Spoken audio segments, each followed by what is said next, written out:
खोर्धा जिला बालीपाटଣା ब्लॉक अंतर्गत मुंडहणा ग्राम मां सिद्धेश्वरी 10 महाविद्या पूजा और चंडी महायज्ञ 2025 पालित।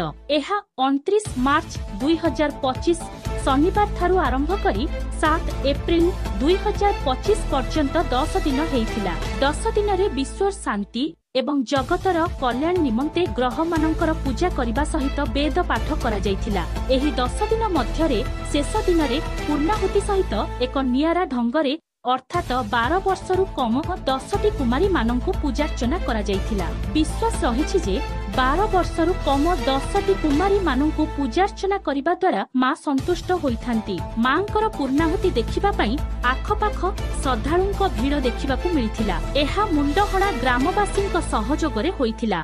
खोर्धा बालीपाटणारू विश्वरंजन दासंक रिपोर्ट श्रीक्षेत्र न्यूज। जगन्नाथ मो ना जन्मजय दास मो पंडित रूप से आसी जहाँकि ये मुंडहणा ग्राम मझियारा पंचायत माँ सिद्धेश्वरी देवी जे कि अधिष्ठात्री देवी रूप से पूजा यथा अनेक समय धरी जगर्जननी मोहनमायिनी करुणामयी जगदम्बे सिद्धेश्वरी जे कि लोके कहते महात्मा अच्छी माँ प्रत्येक दिन राति सबुदिन राति माँ को देखती समस्त लोक यथा आम ये 10 महाविद्या धरिकी पूजा करछो काली ठारू कमला पर्यंत यथा काला भ्रावम कटा केई ररिकुल अभयता मौली मध्ये इंदुरेखा शंखम चक्रा कृपाणम त्रिशकमुखी करे रुद्वहन्ते त्रिनेत्रा सिंह स्कंदा धिरूढ़ा त्रिभुवन मकिला तेजसा पुरयन्ति धायेत दुर्गा जयाख्या त्रिदश परिवृता सेविता सिद्धिकामि।